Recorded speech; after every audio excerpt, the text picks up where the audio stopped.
The vast Alaskan wilderness, a canvas of snow-dusted pines and frozen rivers, held its breath.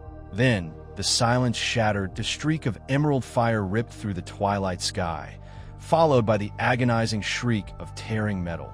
Something alien, something not meant for this world, was falling. This was Alara's ship, the Stardust Drifter, now a mangled wreck hurtling towards the unforgiving Earth. Inside, Alara fought against the inertial forces, her four arms straining to regain control. Her mission, a peaceful survey of potentially habitable planets, had gone catastrophically wrong that a rogue asteroid field had crippled her engines and sent her spiraling into the blue planet's atmosphere. Her ship, a marvel of Xylosian engineering, was designed for interstellar travel, not atmospheric entry. Emergency protocols engaged, deploying energy shields that flickered and strained against the friction. She braced for impact, activating the emergency stasis field. The crash was brutal. Stardust Drifter slammed into the Earth, carving a fiery scar across the pristine landscape.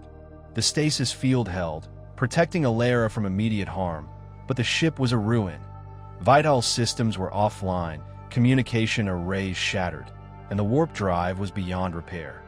When Alara emerged from the wreckage, blinking her multifaceted eyes against the unfamiliar sunlight, she was alone. The Alaskan wilderness stretched before her, an alien world of towering trees and biting cold. Her advanced sensors indicated a single life sign within a reasonable distance. A human male that he was her only hope, her only chance of survival. She activated her translation device, a small, sleek device attached to her wrist, and prepared to introduce herself to the inhabitant of this strange, frozen world. She didn't know it yet, but this encounter would change the course of both their lives forever. Her sensors pinpointed the location, a small cabin nestled beside a frozen lake, approximately 10 kilometers to the south. Alara adjusted her environmental suit, compensating for the sub-zero temperatures. The suit, woven with self-repairing polymers and equipped with a personal shield generator, was one of the few systems still functioning optimally. Before setting off, Alara took stock of her immediate resources. Her wrist-mounted translator was active, capable of deciphering and synthesizing most terrestrial languages. She had a multi-tool capable of basic repairs and energy weapon functionality, disguised as a simple utility device. Her most valuable asset, however, was her intellect, a sharp, analytical mind honed by years of scientific study and exploration. The journey was arduous. The Alaskan wilderness was a treacherous maze of snowdrifts, icy slopes, and hidden ravines that Alara's four legs provided a surprising advantage, allowing her to navigate the uneven terrain with greater agility than a human. She activated her personal shield, deflecting the biting wind and warding off potential predators. As she approached the cabin, she observed her target that a tall, broad-shouldered man with a thick beard and weathered face was chopping wood outside the cabin. He moved with a practiced ease, his movements efficient and economical that he wore simple, practical clothing, thick woolen pants, a flannel shirt, and a fur-lined hat. This was Jake. Alara paused, studying him. He seemed unassuming, solitary, unlikely to welcome an alien demanding shelter, but she had no other choice. Her survival depended on him. Taking a deep breath, she adjusted her translator and approached the cabin, her multifaceted eyes fixed on the human male, preparing to make her presence known. The fate of her mission, and perhaps her life, hung in the balance. Jake's life was a rhythm of wood splitting, fishing, and quiet contemplation that he'd chosen this isolation. A deliberate severing of ties with the noise and complexities of the outside world. The cabin, built with his own hands, was his sanctuary, a testament to his self-reliance. He needed no one, wanted no one. Or so he thought. That he'd seen enough of society to know its flaws, its insatiable hunger for more, its relentless pursuit of progress at the expense of everything else. Here, in the Alaskan wilderness, he found peace. The silence was broken only by the wind, the crackling fire, and the occasional howl of a wolf. Sounds that spoke of the natural order a world untouched by human ambition. His days were structured around survival. He hunted for food, maintained his equipment, and prepared for the long, harsh winter. Evenings were spent reading by the warm glow of a kerosene lamp. Lost in the pages of forgotten books, he was a ghost in the machine, a relic of a simpler time. He valued his privacy above all else. A few trappers occasionally passed through, but he kept his interactions brief and to the point. He wasn't unfriendly, just reserved. He had no desire for companionship, no need for conversation. The wilderness was his companion, his confidant. When he heard the crunch of snow behind him, he tensed. He hadn't seen anyone for weeks. He turned, axe raised defensively, ready to face whatever intrusion dared to disturb his solitude. What he saw, however, was beyond anything he could have imagined. That IT wasn't a bear, or a wolf, or even a lost hiker. IT was something else, something impossible. Standing before him was a being unlike anything he'd ever seen. Tall and slender, with iridescent skin that shimmered in the fading light, and 4 graceful arms that ended in delicate, 3-fingered hands. Her eyes, large and multifaceted, regarded him with an intensity that sent a shiver down his spine. Jake lowered his axe slightly, his mind struggling to process what he was seeing. Was this a hallucination? Some kind of elaborate prank? He doubted it. There was an undeniable aura of alienness about her, something that defied earthly explanation. Elara, for her part, assessed Jake quickly. He was clearly surprised, but not overtly hostile. His grip on the axe was relaxed, his stance defensive but not aggressive. Good. She activated her translator, hoping it would bridge the communication gap. Greetings, inhabitant. Her voice echoed through the device, a synthesized version of Xylosian's speech translated into somewhat stilted English. I am Elara, of the Xylosian Survey Corps. The MY vessel has suffered catastrophic damage, and I require shelter. Jake stared at her, speechless. Shelter? From an alien? Was this really happening? He opened his mouth to speak, but no words came out. Elara misinterpreted his silence. My sensors indicate this structure is your domicile, that I require access.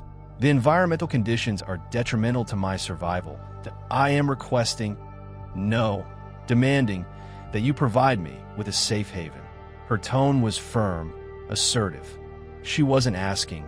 She was telling. Jake, used to the quiet solitude of his life, was taken aback by her commanding presence, the audacity of this creature. But he also saw the desperation in her eyes, the vulnerability beneath her alien facade. He hesitated. He didn't want company, especially not of the extraterrestrial variety. But something about her plea, her obvious need, touched a chord within him. Against his better judgment, he lowered the axe completely. Whoa there, just hold on a minute. The first few days were a masterclass in awkwardness. Jake, a man of routine and ingrained habits, found his life utterly disrupted. Elara, accustomed to the sleek efficiency of Xylosian technology, struggled to adapt to the rustic simplicity of Jake's cabin. Mealtimes were particularly challenging. That Elara's dietary requirements were unique. She couldn't stomach most of Jake's food, finding the textures and flavors repulsive. She subsisted on nutrient paste synthesized from her suit, a substance that looked and smelled vaguely of algae. Jake, in turn, was fascinated and slightly disgusted by her culinary choices. Sleeping arrangements were another source of tension. Elara, citing Xylosian medical protocols regarding close proximity during trauma recovery, insisted on sharing Jake's bed. He vehemently protested, but her logic and her commanding presence eventually wore him down. Sleeping next to an alien with 4 arms proved to be interesting. Culture clashes were frequent and often humorous. Elara, accustomed to a society based on logic and efficiency, couldn't understand Jake's fondness for books, his appreciation for the beauty of nature, or his seemingly irrational attachment to a battered old coffee mug. Jake, in turn, was baffled by her obsession with efficiency, her inability to relax, and her constant tinkering with salvage components from her ship. Meanwhile, Elara, under the guise of needing maintenance on her suit, was secretly attempting to repair her. Communication array. She knew that attracting attention was risky, but contacting her people was her only hope of rescue. She worked in the dead of night, using salvaged parts and her multi-tool, carefully concealing her activities from Jake. She knew he wouldn't understand, and she feared his reaction if he discovered her true intentions. This uneasy cohabitation was a fragile truce, built on necessity and shrouded in secrets. Slowly, the icy barriers between them began to thaw. The initial awkwardness gave way to a grudging respect, and then something more. The translator, while still imperfect, facilitated a deeper understanding. Jake learned about Xylos, a planet of shimmering cities and advanced technology, a world vastly different from his own. Elara, in turn, learned about the beauty of the Alaskan wilderness, the simple joys of a life lived in harmony with nature. Jake started making an effort to prepare food that Elara could tolerate. Simple vegetables, steamed fish. He even managed to synthesize a palatable broth using her nutrient paste as a base, a culinary experiment that resulted in a surprising success. Shared meals became less of a chore and more of an opportunity for conversation. He showed her how to fish through the ice, patiently explaining the techniques and the rhythms of the natural world, but he taught her about the constellations, pointing out the familiar patterns in the night sky, telling her stories of ancient myths and legends. She, in turn, showed him glimpses of Xylosian technology, a holographic projector that displayed images of her home world, a device that could purify water with a single touch. Elara began to appreciate Jake's quiet strength, his resourcefulness, his unwavering commitment to his chosen way of life. She saw past his gruff exterior to the kind, compassionate heart beneath. Jake, for his part, was captivated by Elara's intelligence, her curiosity, and her unwavering determination. He found himself drawn to her alien beauty, her unique perspective on the world. He started to look forward to their conversations, to her presence in the cabin, that he realized how truly lonely he had been. The wilderness, he understood now, was not enough. The shared bed remained a constant source of complexity. Initially, it was a logistical nightmare, 0.4 arms and a human's limbs tangled in the blankets, resulting in midnight awakenings and frustrated sighs. The temperature regulation was also a challenge that Elara's Xylosian physiology required a significantly cooler environment than Jake was accustomed to, leading to heated, pun intended, debates about the optimal level of blankets. But as time passed, the awkwardness lessened. They learned to navigate the physical proximity, to find comfortable positions that accommodated their different anatomies. The shared warmth became a source of comfort, a silent acknowledgement of their shared vulnerability in this harsh environment. One particularly cold night, a fierce blizzard raged outside. The cabin shook under the force of the wind, and the fire struggled to stay lit. Elara, shivering despite her environmental suit, huddled closer to Jake. He instinctively put his arm around her, offering what little warmth he could. She didn't pull away in that moment. Surrounded by the howling wind and the flickering firelight, something shifted. The physical proximity became more than just a matter of necessity. It became a connection, a silent understanding that transcended words. They were two beings from different worlds, sharing a moment of intimacy in the face of adversity. The shared bed, initially a symbol of their forced cohabitation, became a symbol of their growing bond. It was a space of vulnerability, where they shed their defenses and revealed their true selves. It was a space where they found comfort, warmth, and a connection that neither of them had expected. The shared bed became the most unlikely place for love to bloom. The undeniable truth hung in the air, thick and heavy as the Alaskan snow. Jake and Elara were falling in love. The realization dawned on them slowly, subtly, like the gradual lengthening of daylight after the winter solstice. For Jake, it was a terrifying prospect. He had deliberately walled himself off from the world, convinced that he was incapable of connection. To fall in love with an alien, a being from another world, was beyond anything he could have imagined. He wrestled with his feelings, tried to deny them, to rationalize them away. But the pull was too strong. Elara, too, grappled with her emotions. She was a scientist, a pragmatist. Love was a complex chemical reaction, a biological imperative that IT was not something to be indulged in, especially not with a being from a different species. Her mission was to survey planets, not to form attachments. But the warmth of Jake's smile, the strength of his arms, the kindness in his eyes, they were undeniable. She found herself drawn to him in ways she couldn't explain. She saw a depth of character in him that she had never encountered before. Their different backgrounds created a chasm between them. Xylosian society valued logic and efficiency above all else. Earthly society, with its messy emotions and irrational traditions, was a mystery to her. And the impermanence of Alera's stay cast a long shadow over their burgeoning romance. She was a visitor, a temporary resident of Earth. Eventually, she would have to leave. The thought of leaving Jake behind filled her with a profound sense of sadness. Could their love transcend the vast distances that separated them? Was it worth pursuing a relationship that was destined to end in heartbreak? They both had difficult questions to answer. One evening, as the aurora borealis painted the sky with shimmering hues of green and purple, Jake and Alera stood outside the cabin, wrapped in a shared blanket, gazing at the celestial display. The air crackled with unspoken emotion, a tension that had been building for weeks.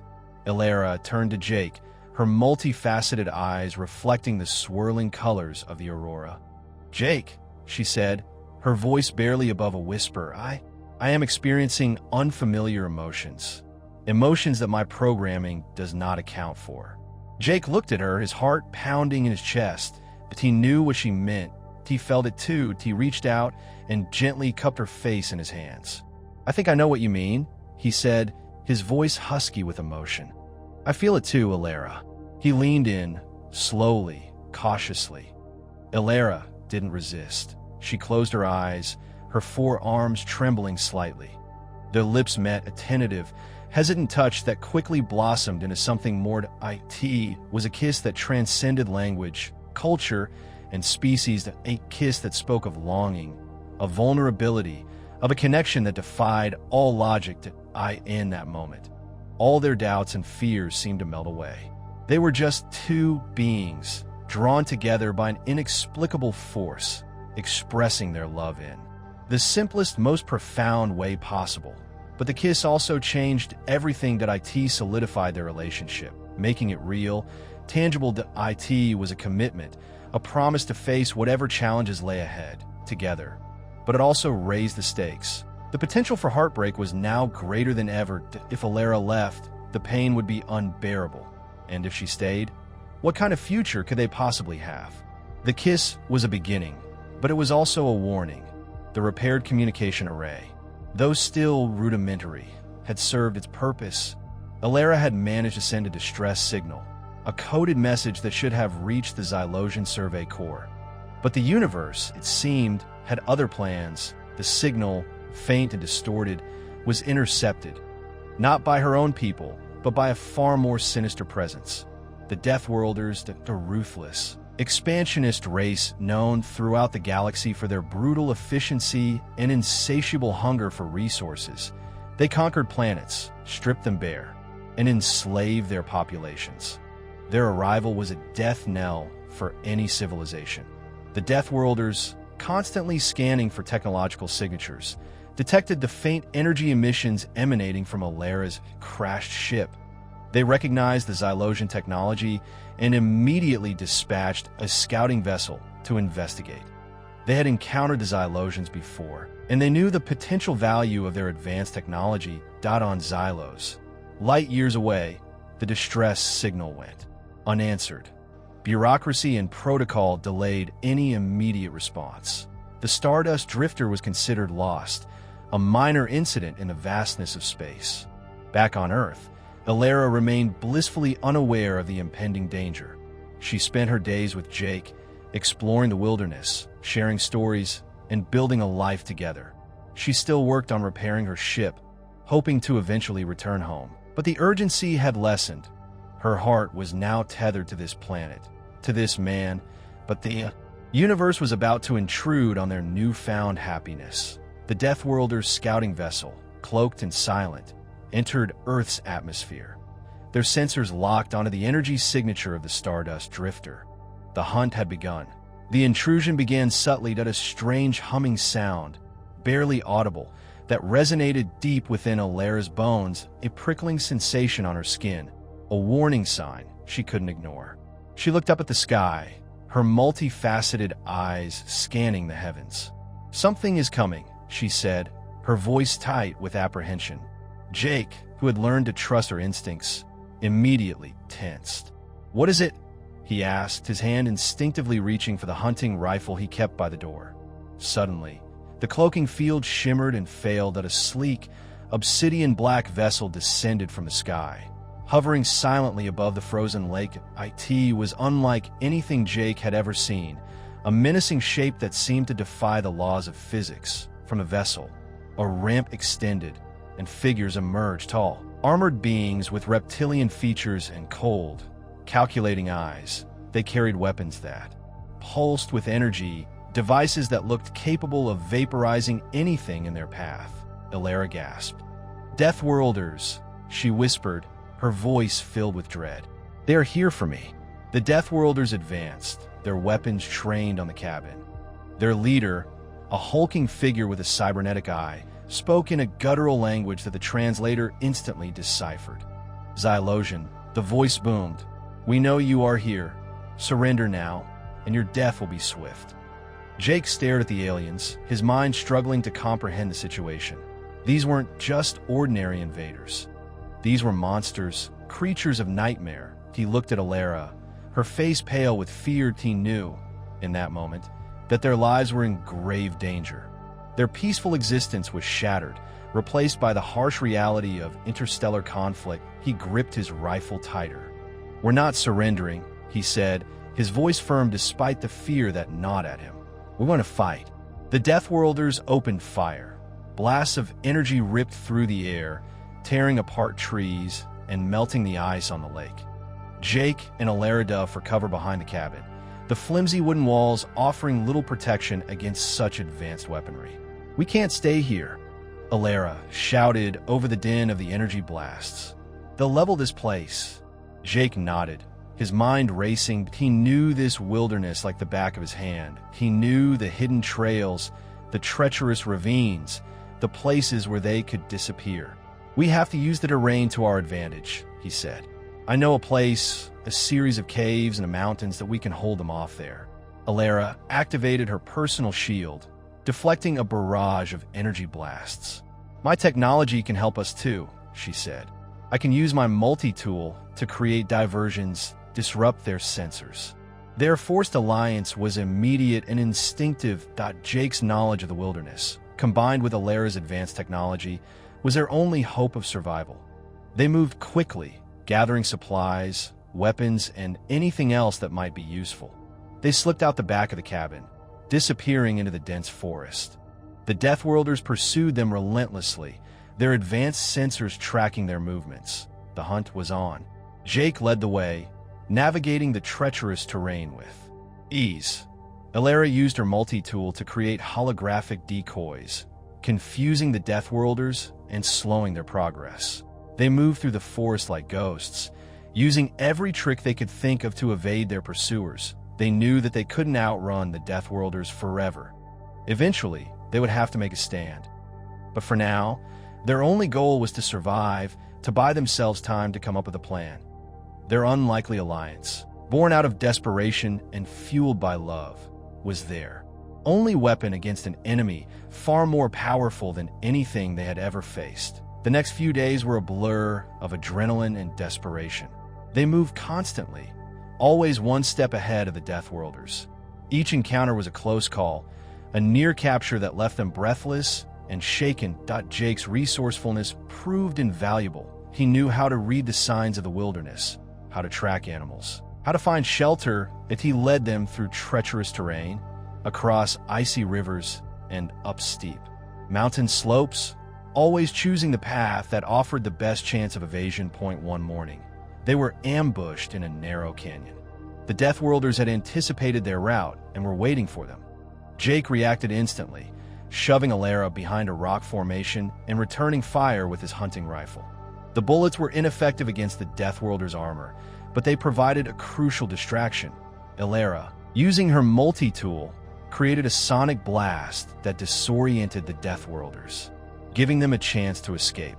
They scrambled up the canyon wall, narrowly avoiding the energy blast that tore apart the rocks around them. Another time, they were cornered in a dense forest. Alara used her multi-tool to create a dense fog, obscuring their movements and confusing the Deathworlder's sensors. Jake set traps, using sharpened sticks and tripwires to slow their pursuers. They managed to slip away, leaving the Deathworlders stumbling through the fog, cursing their incompetence. But each close call took its toll. Their supplies were dwindling, their energy was flagging, and the Deathworlders were closing in that Alara's technology was failing, her multi-tool sputtering and malfunctioning. They needed a plan, and they needed it fast. The caves in the mountains were their only hope, a place where they could make a stand and maybe, just maybe, survive. They found a temporary respite in a small, hidden grove, sheltered from the wind and snow. Exhausted and battered, they collapsed against a rocky outcrop, catching their breath. The pursuit had taken its toll. Doubt clouded Alara's face. "Jake," she said, her voice laced with despair, "I never meant to bring this danger to your world, to your life. If I surrender, they will leave you unharmed." Jake took her hand, his grip firm and reassuring. "Don't even think about it," he said, his eyes filled with determination. "I'm not going to let them take you. We're in this together, remember?" He pulled her close, and they embraced, a moment of solace amidst the chaos. The warmth of their bodies, pressed together against the cold, was a reminder of the love that had blossomed in this unlikely place. "I love you, Alara," Jake whispered, his voice thick with emotion. "More than I ever thought possible." Alara held him tighter, tears welling up in her multifaceted eyes. "I love you too, Jake," she said. "I never thought I could feel this way, but you have shown me what it means to be human." They made a pact, a solemn promise to protect each other, no matter what the cost. They would fight together, side by side, until their last breath. They would not surrender, they would not give up hope. The moment of vulnerability strengthened their resolve, reminding them of what they were fighting for. It was not just about survival. It was about love, about the bond that had formed between them, a bond that transcended species and worlds. They were ready to face whatever lay ahead, knowing that they had each other. The Deathworlders would soon learn that they were not just hunting an alien and a hermit. They were hunting love itself. As they continued towards the mountain caves, Alara's mind raced. Direct confrontation was futile. They were outmatched in terms of firepower and technology, but the Deathworlders were unfamiliar with this planet, this environment. That was their weakness. They could use the Alaskan wilderness against them. "Jake," Alara said, her voice filled with newfound determination, "we can't beat them in a straight fight, but we can use their ignorance to our advantage. This environment, it can be our weapon." Jake listened intently, his brow furrowed in thought. "What do you have in mind?" "The Deathworlders rely on their sensors, their technology. We can disrupt that, create false readings, lead them into traps. You know this terrain better than anyone. That we can use the avalanches, the ice formations, the extreme cold to our benefit." Alara outlined her plan. They would lure the Deathworlders into a narrow mountain pass, triggering an avalanche that would bury them alive. They would use her multi-tool to create holographic illusions, guiding them into treacherous ice fields. They would exploit the extreme cold, which could potentially disable the Deathworlders' energy weapons. Jake was skeptical at first. It was a long shot, a desperate gamble. But he trusted Alaris. The mountain pass was a natural choke point, a narrow corridor carved by centuries of ice and wind. Jake and Alara waited in ambush, concealed behind a rocky overhang, the wind howling around them.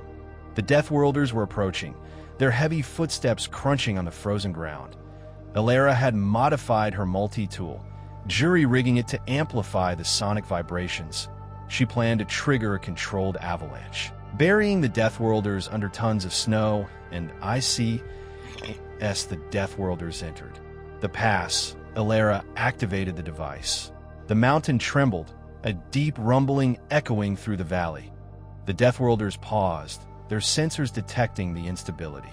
"Avalanche!" one of them shouted, but it was too late. With a deafening roar, the mountainside collapsed, sending a torrent of snow and ice cascading down upon them. The Deathworlders were caught in the avalanche's path, their armored bodies tossed around like rag dolls. But not all of them were buried. The Deathworlder leader, using his energy weapon, managed to blast a path through the avalanche. Clearing a small space around him, he emerged from the snow, battered but alive, his cybernetic eye burning with rage. Jake opened fire with his hunting rifle, providing cover as Elara prepared her next attack. She used the multi-tool to create holographic illusions, projecting images of phantom figures that confused the Deathworlder leader, obscuring his line of sight. The Deathworlder leader fired blindly, his energy blast tearing apart the rocks around them. Jake and Elara dodged the blasts, moving from cover to cover, using guerrilla tactics to harass and distract their enemy. Finally, Elara saw her opportunity. She aimed the multi-tool and unleashed a concentrated burst of energy, targeting the Deathworlder leader's cybernetic eye. The device sputtered and failed, but the energy blast struck its mark. The Deathworlder leader screamed in agony. Clutching his face, he stumbled and fell, disappearing beneath the snow. The battle was over. The silence that followed the avalanche was deafening. Jake and Elara emerged from their hiding place, surveying the scene. The Deathworlders were gone, buried beneath tons of snow and ice. They had won. But the victory was bittersweet. That Elara's multi-tool, her last remaining piece of advanced technology, was now completely useless, fried by the energy surge she had unleashed. And the Deathworlders, in their dying moments, had managed to damage the Stardust drifter further, targeting the ship's already fragile warp drive. Elara ran a diagnostic scan, her face growing increasingly grim. The damage was extensive. The warp drive was beyond repair. Even if she could somehow manage to repair the other systems, she would never be able to return home. She turned to Jake, her eyes filled with despair. I can't go back," she said, her voice trembling. "My ship is beyond repair. I'm stranded here, on Earth, forever." Jake took her hand, his touch gentle and reassuring. "Hey," he said, "it's okay, that we'll figure something out." But Elara knew that there was nothing to figure out. She was stranded. Her mission was a failure. Her life, as she knew it, was over. She was an alien on a strange planet with no hope of rescue. And yet, as she looked at Jake, she felt a flicker of hope. She was not alone. She had him. And maybe, just maybe, that was enough. The cost of their victory was high, but perhaps, in the end, it was worth it. She had found love in the most unlikely of places, and that love was worth fighting for, even if it meant sacrificing everything else. The decision weighed heavily on Elara. Logic dictated that she should attempt to repair her ship, even if the odds were stacked against her. She had a duty to her people, a responsibility to return home and share her findings, however incomplete they might be. But the thought of leaving Jake behind was unbearable. She had found love, connection, and a sense of belonging that she had never experienced before. To abandon that, to return to a life of sterile efficiency and detached observation, seemed like a betrayal of everything she had come to value. She spent days poring over the ship's schematics, analyzing the damage, and calculating the odds of a successful repair. The numbers were grim. Even with Jake's help, the task seemed impossible. The warp drive was beyond salvage, and many of the other systems were severely compromised. But there was a glimmer of hope. If she could somehow manage to repair the ship's sublight engines, she might be able to reach a nearby space station. A human outpost orbiting Earth. It was a long shot, a dangerous journey that would take months, perhaps even years. But it was a chance, however slim, to return home. She looked at Jake, watching him as he chopped wood outside the cabin. But he was a simple man, but he possessed a strength and resilience that she admired. He had adapted to her alien presence, accepted her for who she was, and loved her unconditionally. Could she ask him to sacrifice his life, his home, his. Everything to help her achieve this impossible dream? Could she bear to leave him behind, knowing that she might never see him again? The choice was hers, and it was tearing her apart. That evening, as they sat by the fire, Elara finally told Jake everything. She explained the extent of the damage to her ship, the slim chances of a successful repair, and the agonizing choice she faced. Jake listened patiently, his expression unreadable. When she was finished, he took her hand and held it tight. "So, what are you going to do?" he asked, his voice gentle. Elara looked at him, her eyes filled with tears. "I don't know," she said. "I have a duty to my people, but I can't imagine leaving you." Jake squeezed her hand. "Then don't," he said. "Stay here with me." Elara was taken aback. "But what about your life? Your home? You would be giving up everything for me." Jake smiled. "I already have," he said.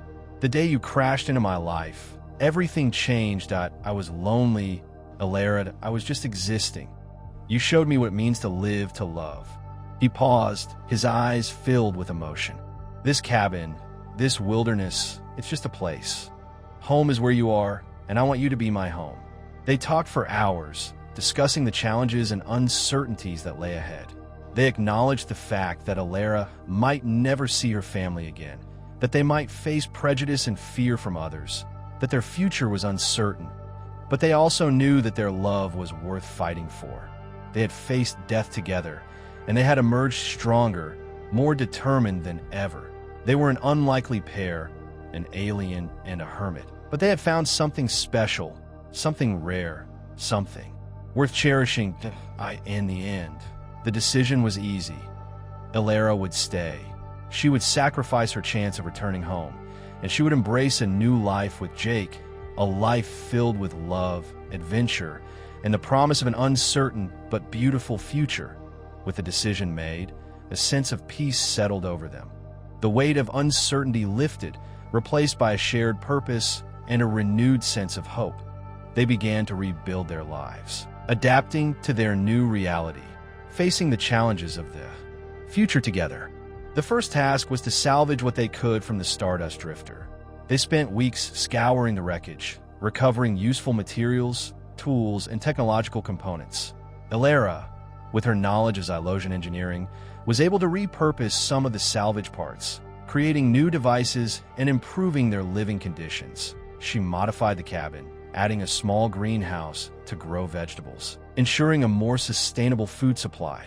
She also used salvaged energy cells to power a rudimentary heating system, making the cabin more comfortable during the harsh Alaskan winters. Jake, in turn, taught Elara more about survival skills, showing her how to hunt, fish, and forage for food. He taught her about the local flora and fauna, the rhythms of the natural world, and the secrets of living in harmony with the wilderness. They knew that their lives would never be the same. Elara was an alien on Earth, and Jake was a hermit who had found love with a being from another world. They would face prejudice, suspicion, and perhaps even danger. But they were prepared to face whatever challenges came their way, together. The Deathworlders were defeated, but they were not the only threat in the universe. Other alien races might discover Earth, drawn by the presence of Elara's crashed ship. The future was uncertain, filled with both promise and peril. But as long as they had each other, they knew that they could overcome anything. Their love was their strength, their weapon, and their guiding light in the darkness. Their adventures on Earth had just begun. Years painted the Alaskan landscape with new hues of memory and shared experience. The cabin, once a solitary outpost, now echoed with the rhythm of their lives intertwined. The harsh wilderness, initially a test of survival, had become a testament to their resilience, a sanctuary carved from the unforgiving earth. Beneath the swirling dance of the aurora borealis, Elara and Jake stood embraced, two souls bound by an improbable love. The Alaskan wind whispered secrets through the pines, carrying tales of their courage, their laughter, and their unwavering commitment to one another. "Do you ever wonder what might have been?" Jake asked, his voice barely audible above the wind's gentle song. He gazed into Elara's multifaceted eyes, searching for a hint of regret. Elara smiled, a radiant expression that illuminated the night. "I know what is," she replied, her voice resonating with warmth. "And that is more than I could have ever imagined." She tightened her embrace, drawing him closer, their bodies merging into a single silhouette against the backdrop of the celestial display.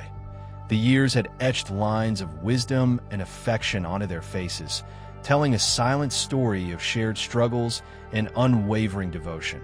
Unbeknownst to Jake, Elara had spent countless hours secretly working on the Stardust Drifter, driven by a desire to give him the universe. Even if she had sacrificed her own, she hadn't sought to return to her home among the stars, but to craft a home among them for both of them.